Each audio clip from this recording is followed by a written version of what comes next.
QPR, QPR. Response Rangers are on the up and up. QPR, QPR. Now we're heading for European Cup. Hello and welcome to the QPR podcast live from the good ship Kilburn.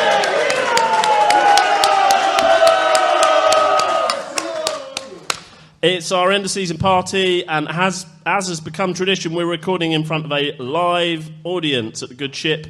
We're not one but two big names, joined here by the founding team of the QPR podcast. I'm David. We've also got Paul Finney here. Hello. Chris Charles. Hello. And Chris Mendes. Hello, sharing a mic. We're sharing a mic tonight. And our special guest for what is part one of the podcast, and if you're listening to this tomorrow, this is part one, and we're going to have part two out later in the week. But our guest on part one is CEO of QPR, Lee Hughes. Hello. We're going to ask you a few questions for a bit, Lee, if that's all right. Thank you very much for joining us. And then we're going to open it up to the audience. And I'm told there's no question that you won't answer. Really? I didn't quite say that. Okay. I said you can ask whatever you want. I didn't say necessarily guarantee I'd give you an answer. Okay. I will jump in with the first question, which is, you were, if I've got my dates right, you were appointed, or you were announced that you were going to be the CEO of the club a year ago this week, or a year ago next week.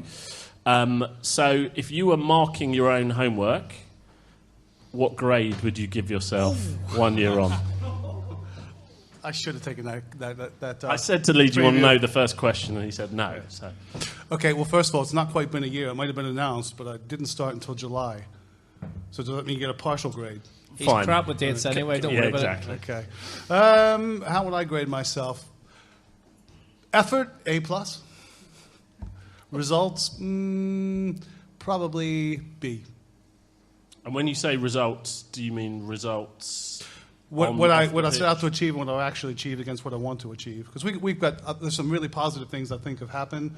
I think with football, well, with human beings, they're always kind of reluctant to change. But football fans make it an art form. So to push some things forward across the line, it just takes a while to do. I'm extremely lucky, I think, and the staff have really embraced the kind of things I want to bring. So I'm grateful to the staff at QPR for that. But there's a lot of new things I think that happened this year. You know, we got new club crest, which you'll undoubtedly ask me about as well. We're looking at now getting out of the website for the Football League when that contract expires next year. We've already started working on a new website for that. New season ticketing structure, introduced the flexi ticket last year, so that was new as well. So, a lot of things going on. So, in some ways, maybe I'm unrealistic in my expectations, because if you want to push things that far forward, then you do need to give it time to settle down. But my opinion of me is, the day I'm happy to stop trying to push change is, well, probably the day I need to go kick my feet up on the beach somewhere. And you'd had several roles in football before QPR. What was your impression of the club before you joined?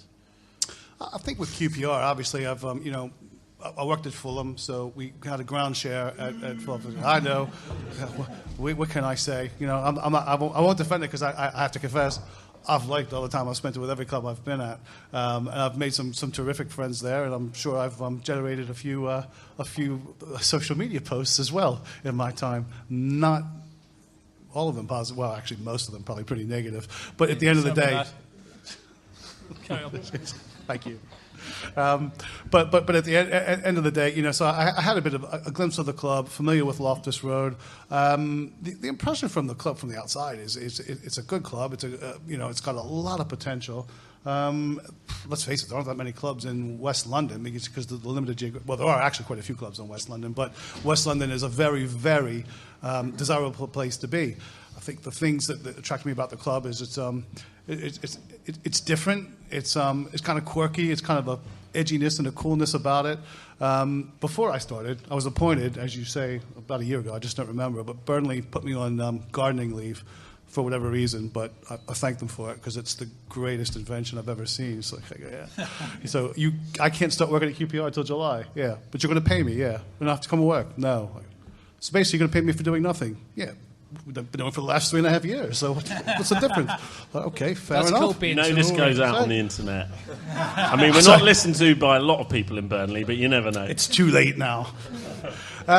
So for me, I came down here because I said, well, I might as well go home to the folks in the States and, new team. I'm going to stock up on merchandise and take it back there. I picked a day when the club shop was closed for doing a stock take. So I'm like, damn. But I ran into a guy who was renewing his season ticket. And he had the same idea that I had. He was going to come up, and he came up from Southampton. He was going to buy his season ticket, thought he'd buy some things. I said, so where are you from originally? He goes, well, I'm from Bittern, which is just outside Southampton. I was like, you're from Bittern? He said, yeah. He goes, you don't support the Saints? No. Why not? He said, I don't know. When I was a kid, I was growing up, I turned on, I was watching QPR, the blue and white, the hoops, stand bowls and all that. And he said, just hook me. So I said, you've never supported Southampton, even though you've always lived in Southampton. He said, no, I've always supported QPR. And I thought, that tells you what a different kind of a club it is. And one of the things that's really captured me is just how many people have said, I don't know, it's the hoops. They always start out with the hoops, and I think that's a really, really unique thing. Nobody talks about Reading in the hoops, but everybody talks about QPR in the hoops. So, it's just that differentness to the whole place. Well, they do talk about Reading as the hoops, just the fake hoops. Yeah. It also helps you have hoops that go the whole way round. Yeah. We'll come on to that. Which, I mean, like vertically or horizontally? Well, vertically a stripe. Just saying. Carry on. Your surname's one piece short of hoops anyway, so it's probably the perfect place. I was just going to say, one of your former clubs, Leicester, have had quite a decent week this week. Yes. Any chance that we could replicate that? And Burnley, and your other former club, Burnley. Yeah, I feel a bit sorry for Burnley because, they're great, they've gotten promoted, but nobody even knows right now because Leicester are just, what they've done is absolutely amazing. And is there any hope? I think what Leicester did gives everybody hope. I think it's really, really good for football when something like that happens. When really, it's always perceived that there's only 3 or 4 clubs that can win the championship, and then suddenly Leicester did what they did, and they did it really under the radar. They didn't have huge flash players at the beginning. Nobody. Vardy at the beginning of the season, nobody really knew much about him. He came up from the conference, but Mahrez, what a deal that was. I think it's fantastic what they've done, and I think that gives everybody hope, and we'd be hoping to emulate that at some point. Lee, that's kind of a point I wanted to ask you. Is when you look at who was in, you weren't here, so you're not responsible. In the relegation struggle we had last season, there was Leicester. I don't know what they did, but apparently they did something this week quite interesting.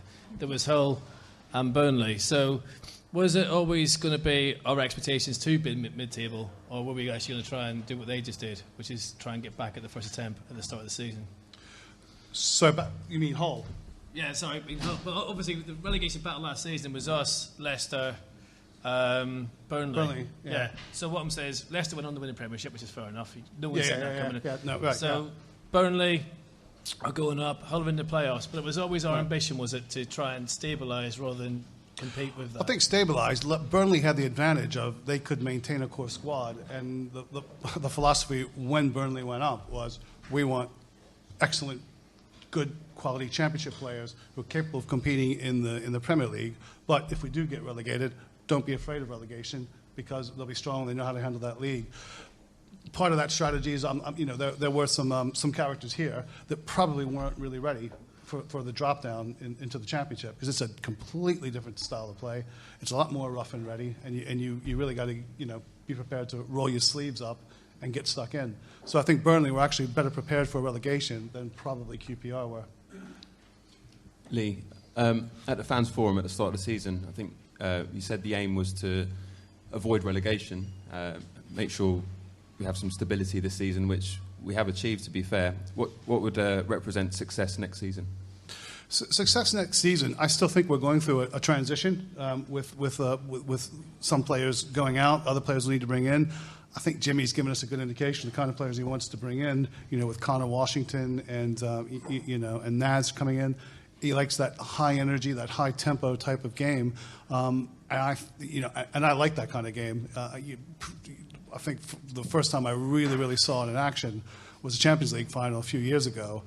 So I do tend to call it a German style because that was when Bayern Munich and Borussia Dortmund were playing, and it was just boom, and they never stopped. And I thought, God, it's got to be the best football I've ever seen. And really, I think a lot of teams have gotten into that. Quite frankly, that's Burnley style as well. It's about teamwork, high energy, efficient football, and keeping that high tempo up. It's about having fit players who are out there rolling up their sleeves, getting the job done, and doing whatever it takes to do it.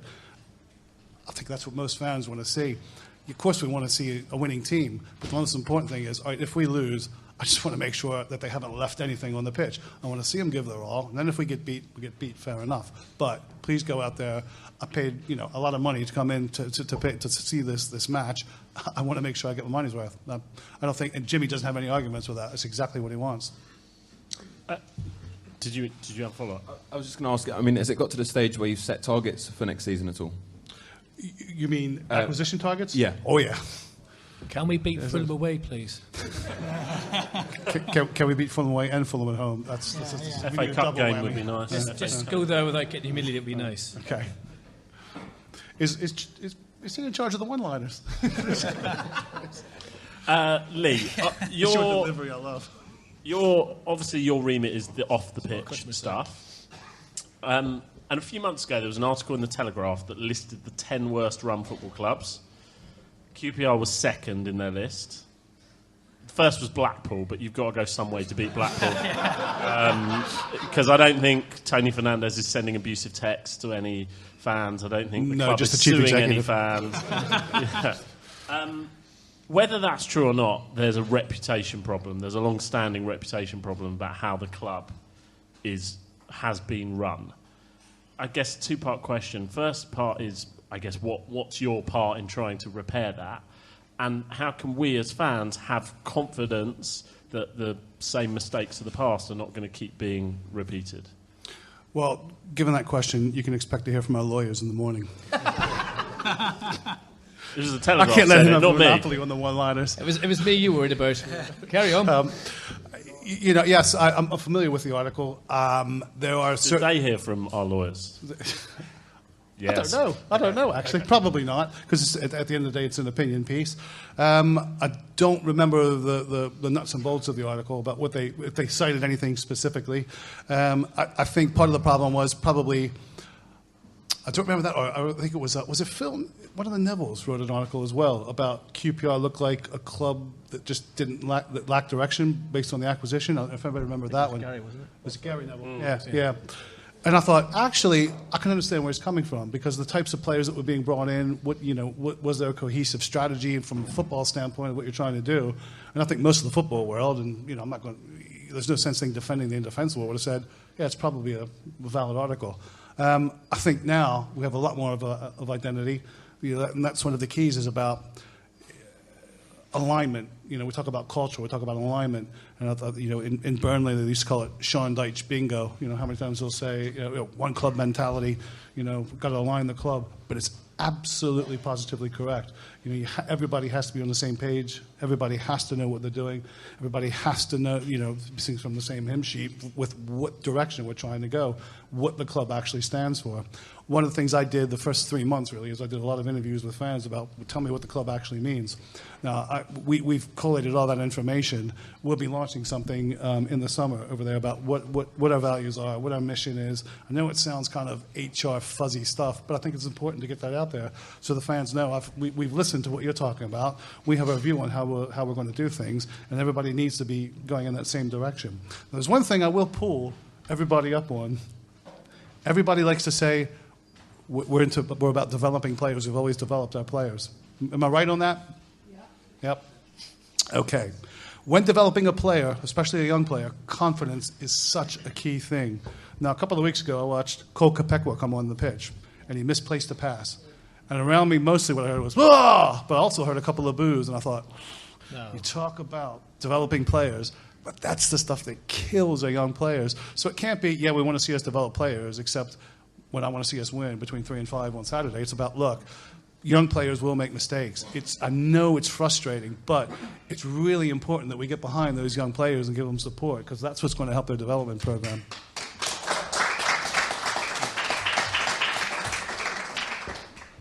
Can I just talk about something a wee bit different from that? No. Okay. About players from our past, our glorious past. I mean, I don't know about anyone here, but you know, there's a guy called Stan Bowles we all know about that people have named their hamsters after when they were children. When they got to teenagers, they named their cats after, and when they became adults, they named their children after, because that's what Stan Bowles means to QPR. Even the girls. I was talking to someone yesterday called Don Shanks, not dropping any names, just saying, and they're doing a benefit thing for Stan at Wimbledon Dogs in July to basically give Stan and his family a holiday because Stan's not very well, as everyone knows. If only we had a chairman that had an airline that could, I don't know, therefore they could do the benefit evening for Stan, and then someone from God knows where, could come in and say, here, we, Air Asia, there's some airline tickets, there's your family, and give one of our greatest players ever a decent holiday. I don't know if you can make that happen, but I'd love that to happen. Why don't you send me the details? Sorry about that. Then we'll get cracking right away on looking for a chairman with an airline.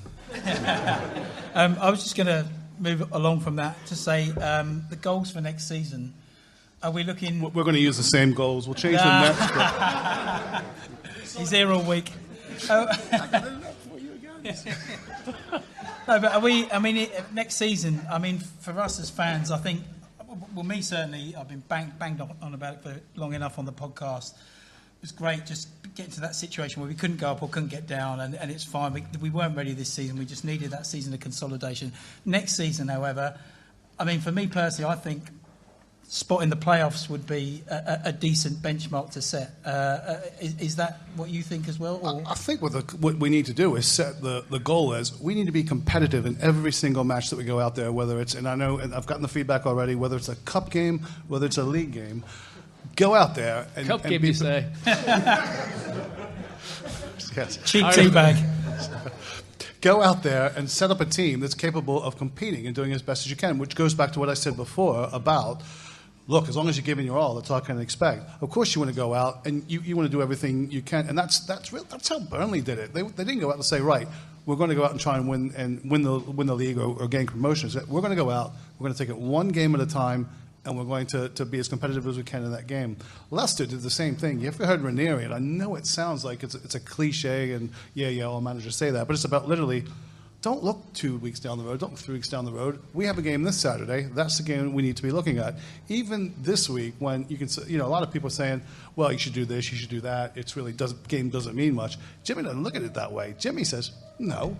We have a duty to this competition to go out. I want to see those guys. I don't want them to leave anything behind. So I can guarantee you the second half against Brighton, there were a few words said about that. He said, that's not an acceptable performance. Our fans are paying money to see this. We need to go out and we need to perform. And to be fair, I think a lot of the lads have risen and saying, yeah, you're absolutely right. We do need to do that. But that was this season, and Jimmy came in at a time when we'd perhaps accepted, or it didn't look likely that we were going to go up. So that's fine, surely, to have that aim for this season to be competitive in every game.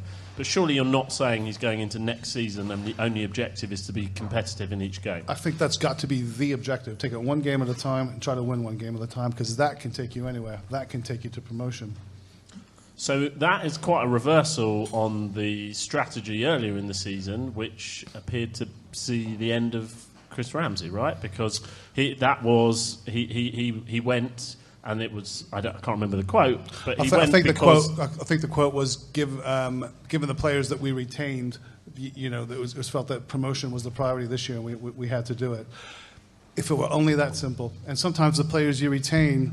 Again, I get back to probably one of my first comments, which is not all players, because they were performed in the Premier League, are capable of performing in the Championship.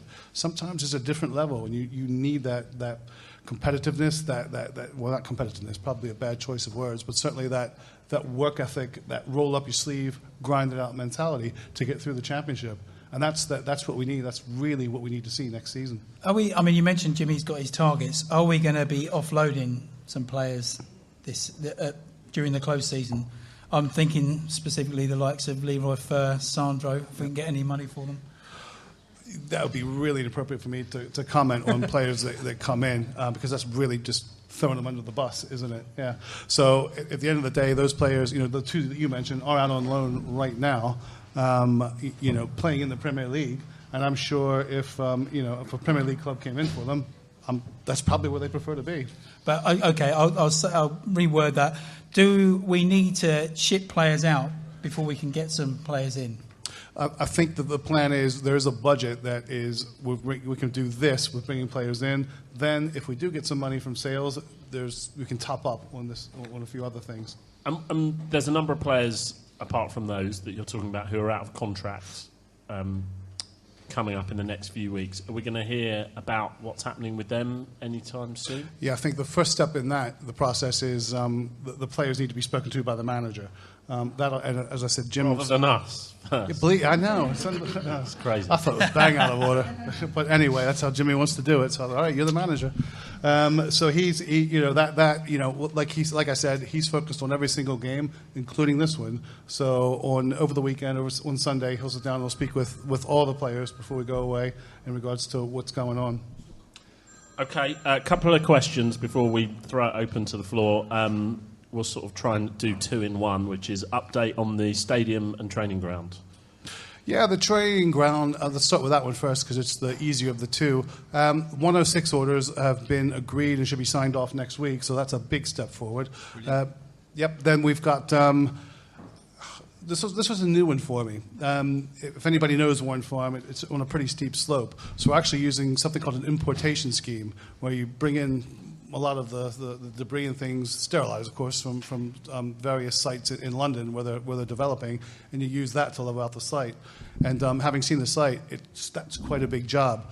So the remaining issues are the licenses for that need to be sorted out, so we can start that process. And then the last legal hurdle is, I think I've discussed this before, is the public footpath application that's been put across by the local residents across there, which was supposed to have been heard last month. And this is why when someone said, can you give a definite date, I said, I can't, because it was supposed to have been heard last month, and it didn't get heard. Now it should be heard in the first week of June, but things like that with the council are beyond my control. So we need to get that through. I'm hoping that that's denied. Otherwise, it's going to be very, very difficult to practice set pieces with a public footpath going across there. Maybe you can make it underground. Yeah. And then we therefore what we'll probably do is wait for the judicial review period to expire, and then I think we're in good shape after that. FFP? Oh God. I'm just thinking of all the things I could say about FFP with They what might fit in those initials. Yeah. Has it been resolved? No, it's that is a slow burner, and look, we're in very we're in new ground. Football League is in new ground. Everybody knows it's new ground. Everybody's treading on eggshells about how this does because everybody knows what the potential repercussions could be depending on how this goes. So that is an ongoing process. One of two things will happen. One, we'll come to an agreement on a settlement, or two, it'll be resolved via the dispute resolution mechanisms of the Football League. Lee, does that issue of the FFP at the moment, does that impact on the budget for players for the summer at all? No. No way is that taken into consideration for player acquisitions. So there's nothing they can do to us that could stop us getting players next season at this stage? Oh, no, in terms of an embargo or anything? No, nothing in the league rules, no. And what's the timescale on it being resolved? That's the point. There is no real timescale because that's not addressed by the league rules. So that's why I think everybody's moving in ultra slow motion. Okay. Paul? Can I ask it? This is not a stupid. It is a stupid question. I'm sorry. Neil Warnock, was it ever an option? And if it was, why didn't we take it up?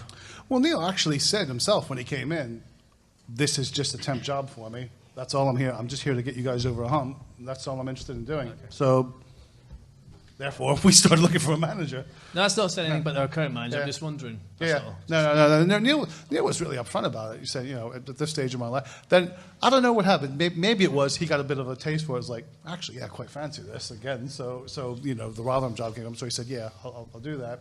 But that's one with only Neil could answer that question about, so why the permanent job up there? Yeah. No, he probably sort of said, because you never offered me a permanent job down here. It's like, yeah, but you said this was a temp job for you. That's why. Fair enough. Okay, let's open it up. Does anybody have a question? So, just 1 second, just for those listening, that was a question about kits. New kit sponsor or provider moving from Nike to Dry World, I believe it is, and when the new kit's going to be available. First, Nike, big company, great market presence, well-respected brand. So, it's a fantastic brand to be associated with. But they kind of call the shots because they're a big brand and they like it their way. And this is what you can choose from in terms of your kit, and you can do this. I think Dry World really, really keen to enter this market. By the way, I'm not Canadian, so it's nothing to do with that. I'm American, so there was no hidden agenda. I'm really from Belfast. That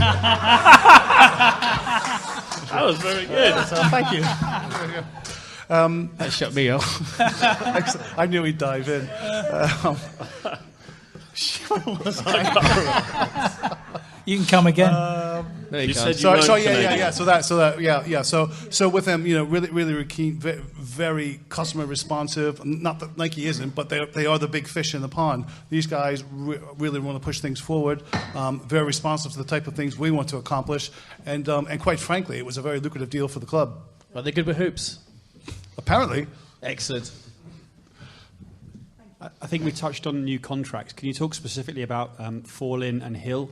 So I think Fallin is a player that is out of contract, and I think it's probably one that most of us here would like to see back in contract. And obviously Hill, a player over the last few years who's been key, and I think many of us would like to see stay at the club in some capacity. So what's the chance of that happening? I think from a specific standpoint, that wouldn't be one I can answer. That's one, again, the football side would be disrespectful because it's not just Ali and Clint who are out of contract out of this season. There are a number of other players as well. And Jimmy's quite keen to say, right, everybody gets told at the same time. And I think that really is the professional and the correct way to do it anyway. So is that Jimmy's decision and his alone, or does Les have something to do with that as well? I'm sure they discuss it back and forth with what they want to do and how they mold the squad going forward. Obviously Jimmy as the manager is saying, this is what I want to do, this is how I want to play, this is my style, this is the and quite frankly we brought him in because that fits in with what we want to take, how we want to take the club forward as well. Because that was the other thing we're very keen about is once setting this football philosophy, and Swansea are a great example of it, is the club sticks to a football philosophy. You don't switch everything around every single time you change a manager. I'm not suggesting that Jimmy's going to change anytime soon, but what I'm saying is 4, 5, 6 years down the road, who knows where that takes us. We need to still be following the same philosophy because those are the kind of types of players that the recruitment team are going to be going out and bringing into the club. And again, that's something. There's something I've seen a massive improvement on since when I first came in here. Recruitment team's really, really good right now, very good. A lot of options in front of us right now in terms of targets. So that is a very encouraging sign. Lee, just going back to the kit question, is there a time scale for when it will come out and what will the process be? Oh, sorry, yes, you did ask that. Yeah, end of June. Right. Has it got hoops?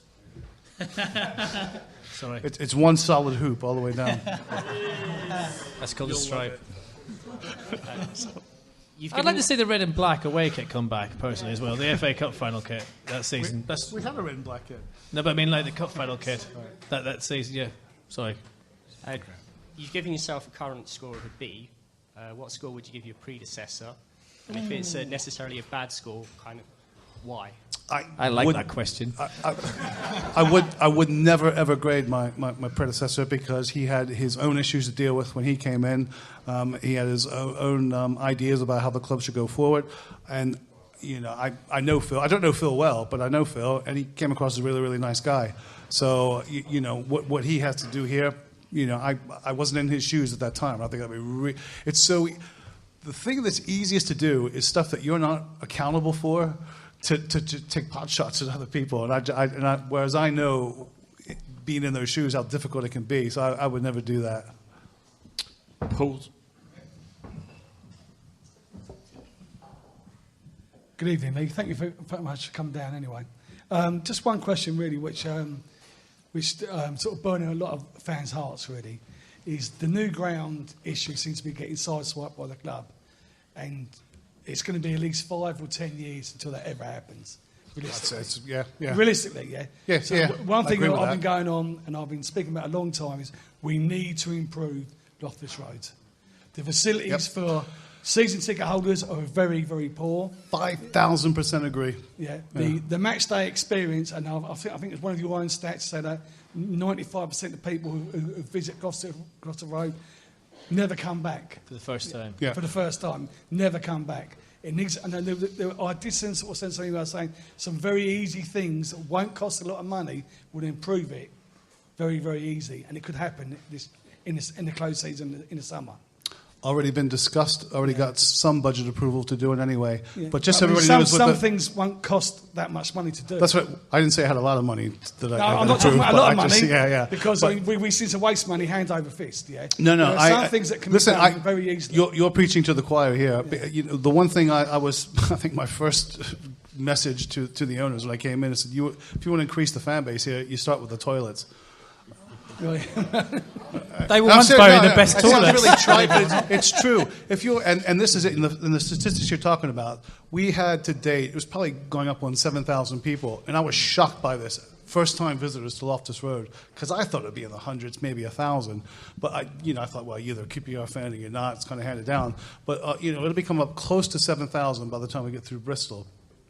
Half of those are from abroad. So there's quite, but think about it. If I'm trying to get people in, and particularly in the women's market, the ladies' market with an increased number of people, those facilities, you can't expect people to come in and say, yeah, I'm going to take your money, I'm going to make you stand in a queue to go to the toilet, and by the way, you have a choice. You can either get something to drink, or you can go to the toilet at halftime. Which do you choose? It's just the wrong way to go about things. So I am trying to improve that, but again, we're trying to maintain budgets, so I understand, I'm grateful that the owners give me some budget to try and take this forward. Now it's trying to figure out from a priority, right, how do I spread this money around? Because, quite frankly, you could spend hundreds of thousands of pounds doing that, but it's just, you're not going to be able to do it all in 1 year. So I think I'm probably looking at, over the next couple of years, how we do that, how we spread the money around, increase that. Catering contract is done next season. I've already told the caterers you need to sharpen your contract. And by the way, the stuff you do in hospitality is actually pretty good, and I get good feedback from it. But the stuff you do in the public concourses is dreadful, and you really need to improve. So I need to see vast improvement over the next season. That'd be good. Also, is there any chance we could have our bar back in South Africa Road as well? That'd be nice. Because it gives us somewhere to moan after a game. I call that the boardroom. Now, we used to have a members bar that was quite good crack, and it's difficult sometimes to get into the blue and white bar if you're coming from a different. Oh, right, yeah. So it'd be nice if we could have maybe bars in Elsley, all over the ground, just where people can get together after a game. Because a lot of people don't live in the area anymore, so the only chance of getting to see people is when they come back to Rangers from their past, because everyone's obviously had to move out, and a lot of people had to move out. So Yeah, I can look at that. okay. And can you just Wait a minute, say- I'm not saying, we're definitely going to do that. I'm going to say, I'm going to look at that, see what it would take. No, you what said the it's going to licensing happen. You provisions- said we had to. What the licensing provisions are, what the cost will be of putting it in, how we do it most efficiently. While I'm on a roll, any chance of gluten-free beer? No, okay. That's the first tick. Hang on. Has Finney just met someone who didn't know that he was a celiac? Yeah. So, For anyone playing Fingo, that's the first tick on the card. Fingo. bingo. He'll thank you for everything you've done for the club in a minute. We have a question at the back. Maybe next year. Matchday experience. You talk about costing money. It's not about money at all. You look at our block, Ellerslie Road. We're not allowed to go to the blue and white bar on a low loft. We're prevented to. We've got a fence in our way from our block to Q block. We go down at half time to Ellerslie Road. We can't get a pint because they don't accept contactless payment. They've got no people who that's want been beer addressed too, only. yeah. There's some people that want beer only and don't want the food, and yet there's no separate, which they've done before, separate kiosk for that, or someone standing with a barrel say, I'm only serving beer. You don't do contactless, it's only cash only. I've worked in kiosk. I worked in a kiosk at QPR when I was 17 years old. You've gone back, not 1 step, 10 steps. It's a disgrace. Right, you obviously It's not about money, it's about customer service, hospitality. okay. And you're looking at the West 12 bar, you're looking at the corporate, but you're forgetting about us. Now, I'm not looking at the corporate, I'm looking at everything. As I said, I already as I just said, I'm not just looking at the corporate, I'm looking at everything. That includes the offerings in the concourses, which I've already said, they have to improve that. Contactless is being rolled out everywhere. That's just been addressed in the last probably month, and there's no reason why it can't be rolled out. So that one's done, and that will be done and dusted. In terms of additional serving points, looking at that too. The one thing I can't do, because someone already brought it up, is about that fence between Q and R, is I've already approached the council about that. That's in there for a reason, and they are fighting me tooth and nail about taking that out. They're not going to allow me to take it because of a migration issue. Someone brought that up at the last supporters consultation committee meeting, which I think you were at. No, that fence, if I'm wrong, I could be wrong, it was brought up between the Portsmouth game. That's exactly what the gentleman said, yeah. So the council put that up. The licensing authority is saying, no, that's got to come down. We can't have people migrating back and forth. The blue and white bar, I'll look at that. That's what I can do in terms of how we access that. During a match, it's going to be impossible because of the crowd control and contraflow issues that you have. It would be a huge health and safety issue. In terms of before a match or after a match, let me see what I can do operationally to make that happen. But it's not going up into the family stand whatsoever because you put blue and white bar on the lower loft, upper loft access to that. No, I didn't say it was a family stand issue. I said it was a migration issue between going back and forth. Yeah, you can't have people. Contraflow is when you got people going this way, people going that way. I went to the stadium in Houston and got absolutely pinned against the wall for 20 minutes because people going this way, people going that way. And I thought, my God, this is what they mean by contraflow. It's one, you can't get anywhere, you can't move. Two, it actually is quite dangerous. So I get the whole contraflow thing about people moving in different directions. But if it's before a game or after a game, and we can establish a route where maybe you go into the bar, then come out and go in the entrance you're supposed to do, let me just take a look at it. Well, my complaint comes from I was evicted from the lower loft by Philip Beard, who created the family stand in the lower loft. So I've moved to the R block. Yeah. And it's just not having that access at all. It's like it's like that's the I'm treated like a away fan. That's how I feel. I think that's wrong. I've had a number of I've talked to a number of people about the family stand, and I think the general consensus is it's a good idea. We need a family stand, but don't like being evicted. I think the process of how you set it up was all wrong. There was no consultation. Everybody just went in. I get it, all right, but I've put my kids there, great, but half the roof is missing. You sit in the front row of the low loft. What match experience is it when your kids get soaking wet? It's not the right place. But do you think it'd be better then if they brought in a bar in the Elsley and brought a bar into Africa Road and perhaps maybe more bars in the area? Okay, let's move on. Andrew's got a question at that. Go on, Andrew.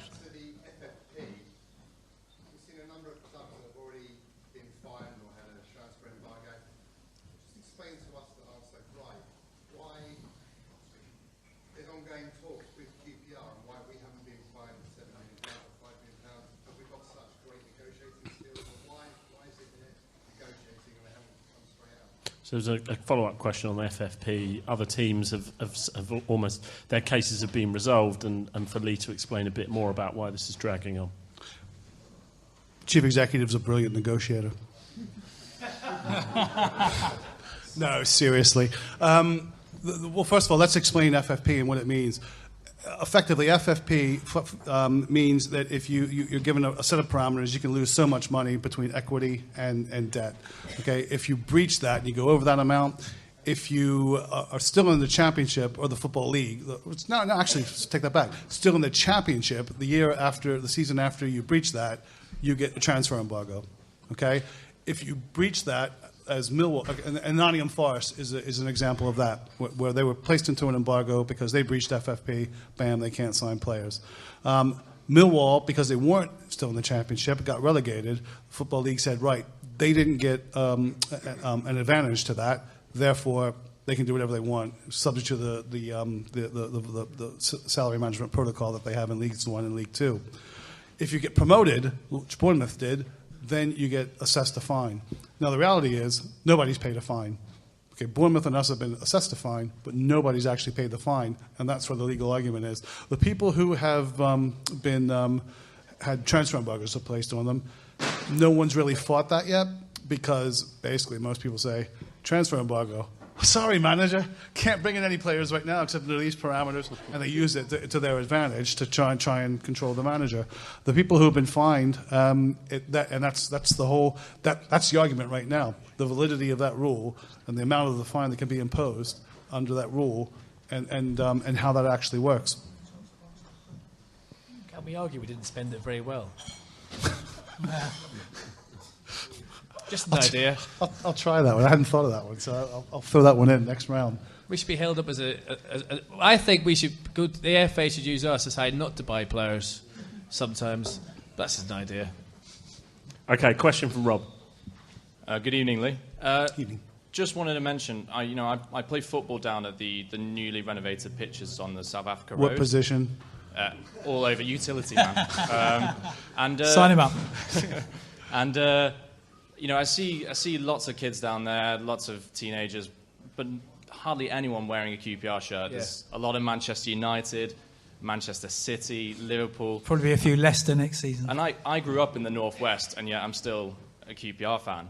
And what I want to know is, do we have any kind of initiatives with local schools, local communities, giving free tickets out to the local kids? Because even though there is that statistic about first-time visits, I do feel, a kid coming down to Loftus Road, seeing the atmosphere, a good win, hopefully, under our belt, it would encourage them to come down to QPR more and then, buy a shirt, say they're a fan, as opposed to supporting a team 150 miles away that they're never, ever going to go and see them. Can I add to that? Our son got a football thing from school, and it was for Charlton Athletics, but his dad supports QPR. There's no mention of that. And if he was to support QPR, it would be seen as an embarrassment rather than, like a An positive. embarrassment versus Charlton? Charlton's not. No. Canberra, which is round the corner from QPR. Yeah. The incentive for me to support QPR was what they did with local schools, free tickets. So that was one of the big things, and also introducing kids to football, School of Excellence, which was long forgotten about. With many years, I was part of the bad years when there was lack of investment, but I was part of the QPR School of Excellence, and I had pride for that. And I was a local, I was part of the local community, and that invited me to be a QPR fan. That was my stepping stone to be a QPR fan, rather than Chelsea or Fulham or anything like that. So what you do with local schools is very important. Lee. Absolutely agree once again. But I would have to say one of the things that I'm really pleased about with this club is the community department. I think Andy Evans does an outstanding job. This year... Don't do that. He's not here. He's not going to hear that. Don't worry about that. Last year we engaged about 15,000 people. This year we'll engage about 18,000, and the goal for next year, within 2 years, I want to be up to 25,000. And also the unique thing about QPR is in the borough, we deliver the primary programs. Chelsea will deliver a lot of programs, but a lot of it is out in, the A3 quarter and everything. But within the borough of Hammersmith and Fulham itself, we're probably the primary driver, particularly in the north of the borough. I think there was a disconnect when I came in, and I didn't identify it. It was already identified while I brought it up. It was like, yep, we understand that. Between community and the academy in terms of development, players who maybe not quite ready for the academy yet, but certainly very good and better than just a grassroots program. So that was worked on straight away. There's a lot more involvement now between the academy and the community department. And again, this is one of the things that Chris and Gary have introduced, and that I think is going to percolate. You won't see results. It'll be years before you actually see results from that by the time we get those players. But with the work Andy's doing in the schools, we do have presence in the local schools. I would be curious as to where you live and where your son goes to school, because there is kind of also an agreement with clubs in terms of, right, this particular area is yours, this particular area is ours. And so, we would not go in, the school that's right across from Craven Cottage and put a program in there. And that was one of the things that we were really, really hard on about when we did when they did the play football development is, whoa. Don't even think of talking to anybody else but us. We're the ones that are going to be there. One thing I did notice, and even last week when we did the Fans Festival, a lot of kids there, a lot of kids playing. 3 young lads in Arsenal shirts, and I heard one of them say, "Does QPR play today? Who do they play?" And you think, that's ridiculous for that to be having right next door to the club when I've got that. We really need to get engaged a lot more with the kids. And I'll be quite frank, I'm not a big fan of handing out free tickets. I'll charge £1 because what I found with free tickets is if you give somebody a ticket, they might turn up, they can't. But just by paying £1, it's like, well, I paid something for that. I've got a 90% chance more of being there. So I'd rather charge them next to nothing just so they feel that commitment and do it. The other thing in terms of the first-time fans initiatives, we've not really advertised this. We just do it a bit under the radar. But we will pick out 2-3 families. And we do tend to use families because we want to get a kid between the ages, normally between 6 and 10 years old. We'll pick those families. They'll go down in the tunnel. They'll watch the players warm up. They'll give all the players high fives. And the one thing I always get afterwards is like, oh, you've got a QPR fan for life here now. He's over the moon. I'm like, yep, that's the idea. Can I just say one thing? Sorry. Again. What I don't get is you can go you go to White City tube station, you can go to Shepherd's Bush.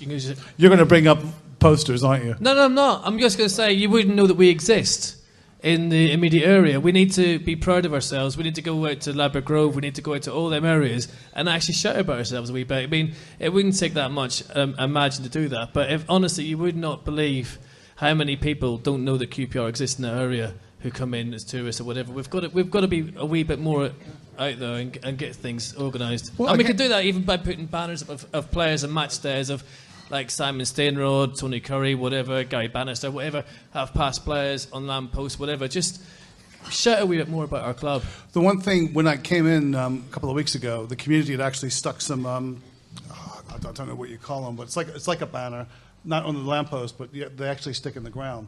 And I really thought it looked good. The one thing I do know about lampposts and trying to put posters on there, having done it, trying to address this with several other councils, is you got to do a structural survey of all the lampposts. It costs a fortune. I'll do it at 3 o'clock in the morning, be grand. The straight ones in the ground. What I've said is, can we look at this in terms of how we put stuff in the ground, like a permanent anchor in there, so that nobody, maybe at the end of a game, getting carried away, might pull it out and take it home as a souvenir. Presence is a word of But that is, I do think you're right. We do need to have more visible presence there. But bear in mind, we are in the schools in those particular areas. I'm not saying you're not, but I'm just saying out. We need to be more visual. Right. Question from Patrick. Hi, Eddie. Yeah, earlier on you're talking about the blue and white hoops and all the rest of it, and now I got people who, when they say who do you support, you say QPR, they go, oh, the hoops, right? I don't know if the club is doing it now, but I've got one of my boys up there, but they were, both of my boys were junior supporters, season ticket holders from 5, 6 years old. As I say, I don't know if you're doing it now. For them junior season ticket holders, even members, give them a free replica top. Sorry, free what? A replica football top. All right. Great advertising. Send me a fortune. Is it going to cost a fortune? I don't know. I mean, I don't think they cost that much to make, But what a great bit of advertising. Plus, Dad and Mum are spending enough money on these tickets anyway. So what's the hoops? It'd be nice advertising. Bit of goodwill. No One, pressure. got time for one last question. Okay, I agree with Paul Finney. My partner's from Lord, West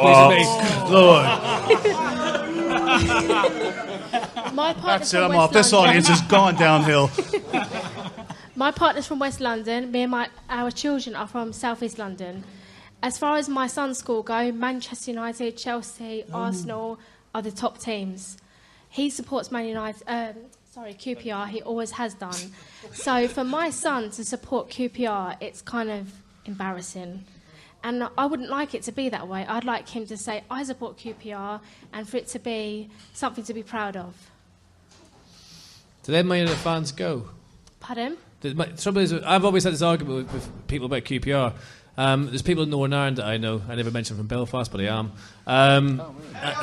Yeah, and they kind of. I know what you're saying about the impact, but they kind of go to the school they were season ticket holders. So when they went to school on the Monday, the Man U fans, the Arsenal fans, no offence, we're giving them grief, and they'd turn around and say, "Yeah, I saw QPR play Saturday. Doesn't matter whether it's Walsall, doesn't matter Man United, doesn't matter Liverpool. Who cares?" I nearly swore.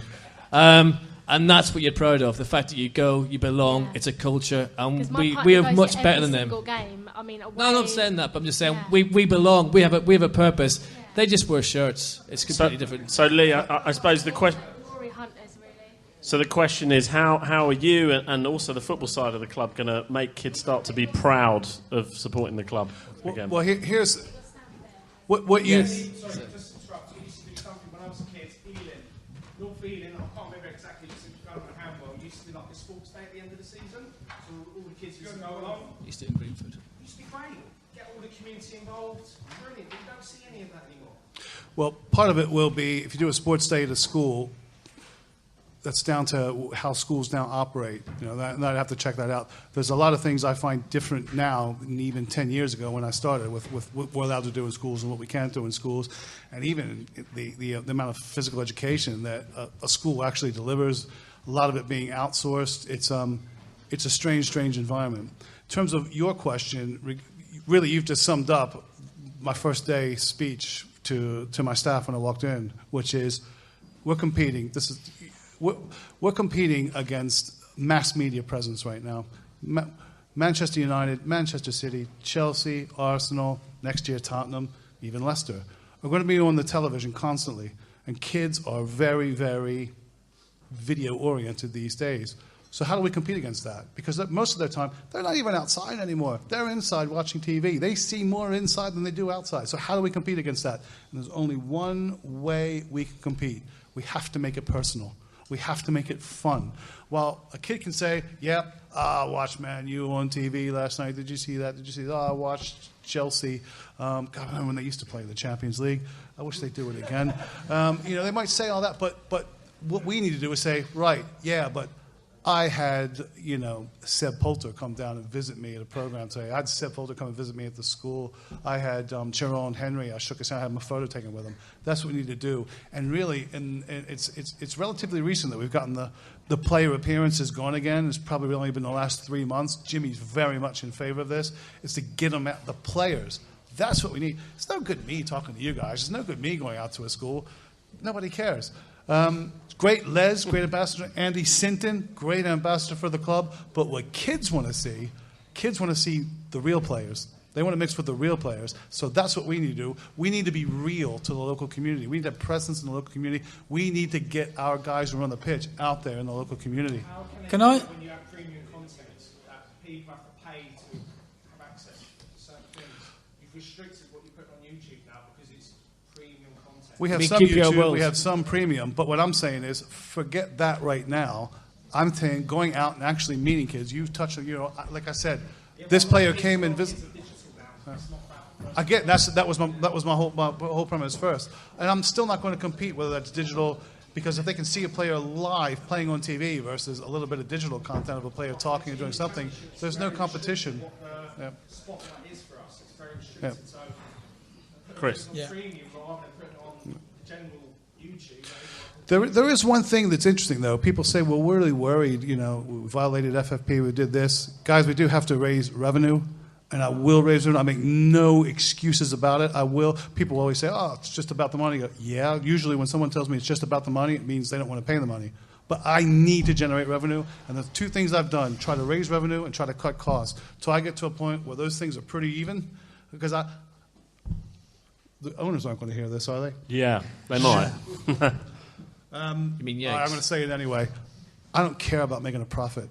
What I care about is making it sustainable. What I care about is just making sure that, 100 years from now, this club is still in existence and that we got enough money coming in that does that without having to rely on a sugar daddy. Because, and I'm not suggesting the owners are ready to pull the plug anytime soon, but I see what happens with clubs like Bolton when someone just says, you know what, I'm not writing out a check every month to keep this thing ticking over. Enough is enough. I've had enough. And that club went on the brink. Never got no FFP violations for Bolton. They're always in compliance, but 150 million pounds or 200 million pounds worth of debt to Eddie Davis. And I don't blame Eddie for 1 minute. It's like after a while, no matter how rich you are, when you're paying millions of pounds per game for your season ticket, that's a pretty expensive deal. So I really need to make sure that these books are balanced. Profit. Great, if we're in a little bit of a profit, great. The key, though, is just making it sustainable, just making it break even. Can I? We're just going to do one last question from the audience, which is John. You said that was two questions ago. Which I know, but this is John, and it's his gaff. I didn't realise. He's John Hello, from the John, Good how are Ship, you? so he's allowed to ask an extra question. That's favouritism. I'll make it really short because I know we're short on time, but You're not going to ask me what beer I want. I thought the question was, Lee, what beer would you like? What beer? Go ahead, sorry. I went to Nottingham Forest away this season in the FA Cup game. Kind of, which, if you go to the FA Cup games, it's kind of it's kind of you know you're going to lose. John just said you know you're going to lose in The an League FA Cup's Cup not much game. better, to be fair. I believe our cup record is the worst in the whole of the Football League. Second worst, I think. Yeah. Damn it, who beat us? Blackpool. Blackpool. Thank God for Blackpool. For a team in the top two divisions, that is disgraceful. So, you know, you said you speak to fans and you bring back stuff to the club. So, I'm sure a lot of people agree with me. The club have really got to try a lot harder in those competitions because they're the things that we're most likely to win.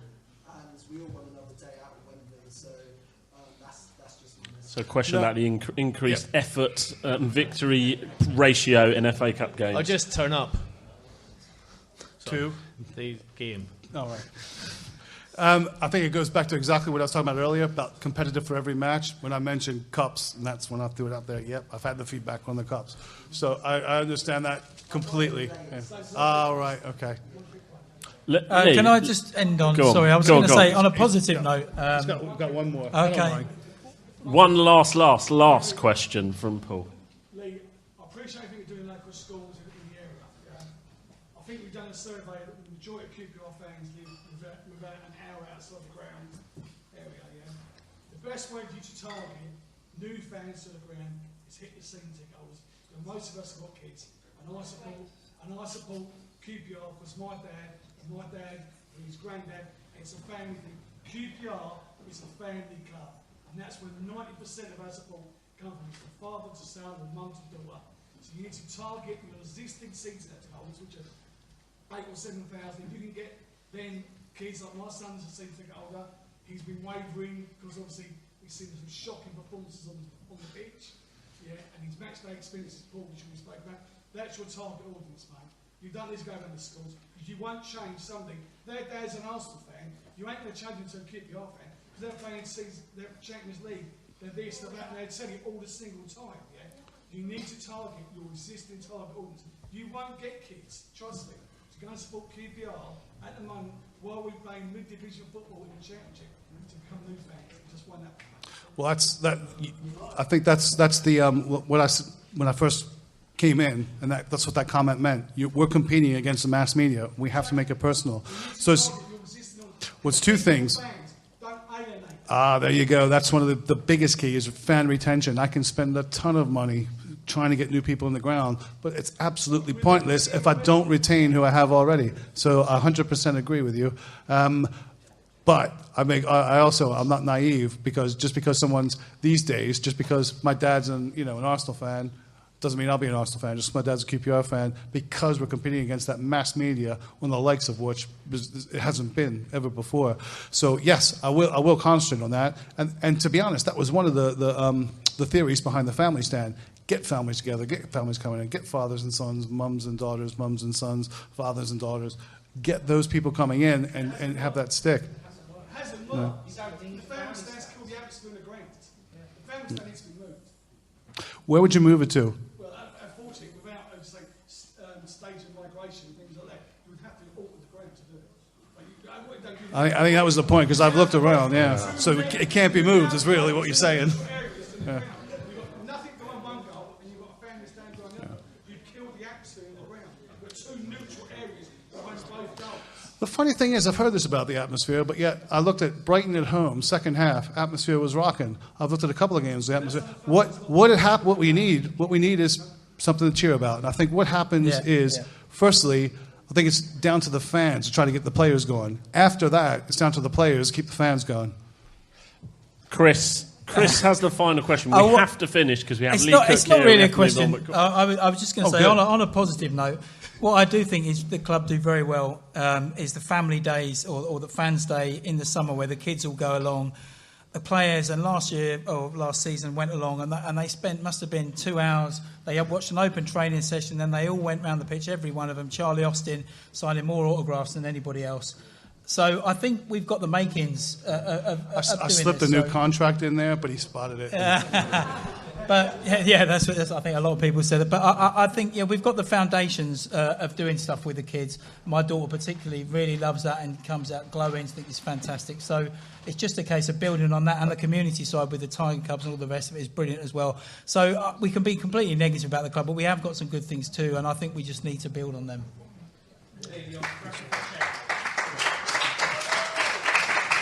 And for the benefit of those listening, there was a comment from the crowd during that applause, which was, Lee, you're a breath of fresh air. So does that really mean I'm a blowhard? I'll leave you with the final word. The first question was, you're a year in-ish, and what's your verdict? If you came back in a year's time, where will we be on and off the pitch? Oh, now you're asking me to predict the future. And if I could predict the future, I wouldn't be up here right now because I'd be a millionaire somewhere. Where would I be on the pitch? Obviously, one thing we'd have would be going into a new website, consultations of which start in the next couple of weeks, because I think it's really important that we get, one, the opinions of the various fan sites around there, but also the end users. And I'm a big fan of, okay, before we do something, let's start with the people who use it and then work backwards. So certainly be there. I'd like to see a few more kids coming out of the academy, bearing in mind that's not really a one-year plan. That's probably a 3 to 4 year plan with how things are going. But I think, this past weekend showed, thought Cole did a really good job this weekend. Thought Michael Petrasso was excellent. You got Ben Gladwin came on. You thought, Matt Ingram. Matt played an outstanding game. Bear in mind, these guys are like, Cole will be 20 later on this month. You got Michael, 23, Ben 23, Matt 22. These are young players with a big future ahead of them, and I think that's what it is about. Right, let's tap into these guys. Let's make the future bright. Off the pitch, you'll still be moaning at me because the facilities are bad, but I'm going to do what I can to try to make them as good as I possibly can. But bearing in mind, we don't have unlimited funds. I just can't spend fortunes on the stadium. Again, I'd like to see the fan zone get bigger. The fan festival that we did at the end of the season. I think I got really good feedback on it, but I just think we can do a lot better on that. So I guess it really is growth. I want to see the club grow. Great, thank you. Lee, thank you very much for coming.